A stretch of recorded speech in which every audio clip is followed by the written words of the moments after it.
Hello, everyone. Welcome to Awaken Your Freedom Show. Please subscribe to support our growing community. So, if you've ever, felt like your financial situation isn't quite where you want it to be, or maybe you're just looking for a different way to think about wealth, well, then this deep dive is definitely for you. Today, we're diving into Jen Sincero's book, You Are a Badass at Making Money. And let me tell you, it's not your standard finance book. It's more like well, she calls it a mindset detonation, really about rewiring how you think about money. Our goal here is to pull out the key insights, help you see how your beliefs really shape your financial reality. Absolutely. And what's so powerful about Santero's approach is that she really hammers home this idea before you even think about strategy, it's all about your mindset, your psychology. It boils down to this core idea she presents. Yeah. Your bank account is basically a mirror reflecting what you truly, deep down, believe you deserve. It all starts inside. Exactly. So let's kick things off with her main point, which sounds simple, but is really profound. She says, your thoughts and feelings about money determine how much of it you allow into your life. Kind of sounds easy, right? It does sound maybe too simple at first glance, but she backs it up with some, well, pretty compelling real-world stories, like Sarah Blakely, the founder of Spanx, started with just $5,000. Whoa, yeah. And turned it into a billion-dollar company. But the shift wasn't just business savvy. It was changing her belief that rich people are greedy. She had to flip that script internally. And Sincero herself. She talks about going from living in a garage in Venice Beach Right, I remember that part. to becoming a seven-figure author. And she says it was all about rewriting her own story, that I'm a broke writer narrative she carried around. That really hits home, doesn't it? Thinking about the stories we tell ourselves. Yeah. So, okay, how do we start changing our stories? What's a practical first step? So a really key action step she gives is called the spark. It's basically about listening to yourself, catching those phrases you repeat about money. Things like, oh, I can't afford that, or I'm just terrible with numbers. Guilty as charged sometimes. Right. We all do it. The challenge is to catch them, rewrite them into positive, empowering mantras, and then actually say them out loud daily for like 30 days straight. So it's like reprogramming your brain's default settings about money. Exactly. Installing new software, basically. Okay, that makes sense. And building on that, Sincero makes this other really key distinction. It's not just about wanting money. Right. It's about making a solid, non-negotiable decision to have it. What's the difference there? What happens when you decide? Well, that decision part is critical. It's like flipping a switch in your brain. It moves you from passive wishing to active problem-solving mode. It becomes a command, not just a hope. Yeah. Think about someone like Elon Musk for a second. When he decided Tesla would dominate, not just survive, he apparently wired his own personal money into the company when bankruptcy looked almost certain. That wasn't just a wish. It was a committed decision that changed the energy, changed the focus. Wow. Okay, so how can we apply that? So she suggests you try this. Write down a single sentence declaring the specific income goal you will achieve in the next 12 months. Okay. Put a date on it, sign it, and then read it every night. It sounds simple, but it trains your brain to start looking for ways to make it happen instead of reasons why it can't. I like that. So if the first step is installing new software, this next part sounds like getting rid of the old viruses, right?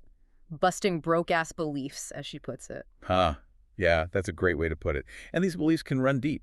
She really pushes you to dig up and basically burn those old money myths, the ones you picked up from family, maybe culture, religion, past screw-ups. Oh, yeah. The book gives this great contrast. Think about Chris Pratt. Lived in a van, right? Yeah, the famous van story. But he kept telling people he was going to be a huge movie star. He was actively, consciously deprogramming any poverty thinking way before the big paychecks came. And then you see the opposite, like those stories of lottery winners who end up broke again within a few years. Right. Why does that happen? Because the money changed. But their core identity, that deep down belief, still whispered, I'm poor. The belief system didn't upgrade with the bank balance. That's kind of scary, but makes a lot of sense. How do we start tackling those old painful memories then? She gives a really practical action step for this too. List maybe 5 money memories that still have a sting to them. Yep. Then consciously rewrite the story of each one. Yeah. Focus on what you learned, how it made you stronger, more resilient. You're basically reframing the past to empower your future, turning pain into, potential profit. Turning pain into profit. I like that. Okay, then there's this other concept. She talks about the frequency of wealth. This sounds a bit more abstract. It can sound a little out there initially, yeah. She talks about emotions having frequencies like radio waves and suggests that emotions like gratitude and joy are high frequencies that literally attract or magnetize money. Okay. Is there any, evidence for that beyond just the idea? Well, it's interesting. There are actual studies showing things like optimistic salespeople out-earning pessimistic ones by a significant margin, like up to 56%. So the idea isn't necessarily gratitude magically makes cash appear, but that feeling grateful, feeling optimistic, it changes your state. Right, how you show up. Exactly. You become more resilient, you spot opportunities you'd otherwise miss, you tackle problems differently, and that leads to different actions and better financial results. Okay, that makes more practical sense. So how can we try this out? She suggests a little micro-experiment. Spend just 5 minutes every day feeling genuinely grateful for the money you do have circulating, even for paying bills. Grateful for bills. That's a tough one. Huh. Yeah, but try viewing it as money flowing through you, circulating, rather than just leaving you. See it as evidence of abundance. And just notice, she says, notice if your mood shifts or if new ideas about making money start popping up. Interesting. Okay, I might try that. And what about fear? Most people see fear around money as a bad thing. Right. Something to avoid. Right. But Sincero completely flips that. She has this great quote, if your goals don't scare you, they're boring. Okay. Her point is that fear isn't a stop sign. It's actually a signal.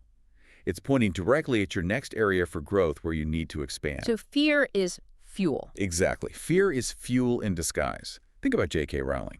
Pitched Harry Potter how many times? Like a dozen times, right? Yeah, 12 times. Rejection obviously hurt, but she said the fear of not telling her story, of dying with it inside her, that fear was stronger. It pushed her forward. And Sincero's own story, again, maxing out a credit card for a coach she couldn't technically afford. Terrifying. But she says that terror pushed her into action that resulted in 10 times the revenue within a year. Leaning into the fear, not away from it. Wow. Okay, so the challenge for us. The challenge, or the dare, as she might put it, is to pick one money move this week that actually scares you a little. Like what? Maybe it's finally raising your rates if you're freelance, or actually launching that side hustle idea you've been kicking around, or asking for that raise. Okay, something concrete. Yeah, do it, and then pay attention to that adrenaline rush, that feeling, that's expansion happening in real time. Document it. All right, I like that, dare. But all this mindset stuff, the gratitude, facing fear, it's not just about sitting around thinking positive thoughts, is it? Not at all. Sincero's super clear on this. Manifestation without motion, that's just daydreaming. You have to act. She has this fun term, spiritual gym ratism. Spiritual gym ratism. What's that? It means you do the inner work, maybe you meditate, you get quiet, and then you get an intuitive hit, an idea, a nudge, and you act on it. Like immediately. Don't wait for doubt to creep in. It's about closing the gap between insight and action. She tells this story about a freelance designer kind of stuck making around $40K a year. Okay. After meditating, she gets this sudden idea to teach something online. Instead of overthinking it, she just puts out a single tweet about a webinar. Bam. Sells 300 spots in 48 hours. Makes $18,000. Wow. Just from one inspired action. Right. It wasn't about being busy. It was about taking that specific inspired action right away. That's powerful. So how do we make sure we capture those nudges before they vanish? A great practical tip she offers is to keep a nudge notebook. Okay. Anytime you get one of those intuitive ideas or insights, jot it down. And then this is key. Try to take some kind of action on it within 24 hours. Just to build momentum. Keep the energy moving faster than the doubt. Nudge notebook. Got it. Okay, another big piece she talks about is who we surround ourselves with. Our environment. Oh, this is huge. She basically says your income tends to be the average of your 5 closest influences. Oof. That makes you think. Right. So if you want to level up financially, you often need to consciously upgrade your money tribe, as she calls it. Surround yourself with people who expand your idea of what's possible. Expanders. Can you give an example of that? Yeah, the book has some good ones. Yeah. Like Grant Cardone spending his last few $1,000s on a high-level conference ticket. Risky. Totally. But the connections he made there apparently multiplied his income massively. Sincero herself talks about joining mastermind groups where everyone was earning 6 figures or more. It just became normal. It reset her internal thermostat for what felt achievable. It adjusted her normal. Okay, so how can we apply that without, ditching all our friends? No need for that. A simple challenge she suggests is this. Once a month, schedule coffee with someone whose financial success genuinely intimidates you a little. Intimidates, okay. Yeah, but the goal isn't to compare yourself and feel bad. It's to listen. to absorb their mindset, their perspective. Let their success expand your vision. Absorb, don't compare. Good advice. Okay, one last big idea, and this one feels a bit paradoxical. Give, then receive. Ah, yes, the karmic currency idea. Can seem counterintuitive, right? Hmm. Giving money away to get more back. Exactly. How does that work? Well, first, it's important to clarify what kind of giving we mean. The source material apparently mentions Sam Bankman-Fried as a kind of cautionary tale, a bad example of effective altruism, maybe implying giving for the wrong reasons or without integrity. Right, so it's not just about the act of giving. Exactly. But then it pivots to a really positive example. Yvon Chouinard, the founder of Patagonia, Oh yeah, great company. he built giving profits away right into the company's core values, not just as a PR stunt. And what happened? It didn't sink the company. It actually strengthened customer loyalty and boosted sales. It became part of a healthy flow. So it's about circulating money with good intention, creating flow. Precisely. It's about breaking the scarcity mindset that makes us want to hoard money. When you give intentionally, even a small amount, you're sending a signal to yourself and maybe the universe that you trust there's more where that came from. So a small way to start. A simple mini move could be setting up an automatic donation, even just 1 to 5% of every payment you receive. Send it to a cause you truly believe in. And just notice, again, notice that feeling of scarcity starts to lessen over time. Okay, that's a lot of powerful stuff. Mindset shifts, decisions, fear, action, environment, giving. How do we tie this all together? Well, Sincera's ultimate punchline, if you will, is that money responds more to your energy and your belief than just your raw effort. Energy over effort alone. Yeah, it's about upgrading that internal operating system first. So the key takeaways are really, mindset is more fundamental than math. Your decisions actively shape your reality. Fear is actually a signpost pointing towards growth. And taking aligned action is what makes it all real. Action plus that internal alignment equals abundance. That's a great summary. It really drives home that the limits we perceive are often ones we've set ourselves. Totally. That financial ceiling, it's usually self-installed. Yeah. So the next time you hear yourself think or say, oh, I'm just not good with money, recognize that's just old programming running, old software.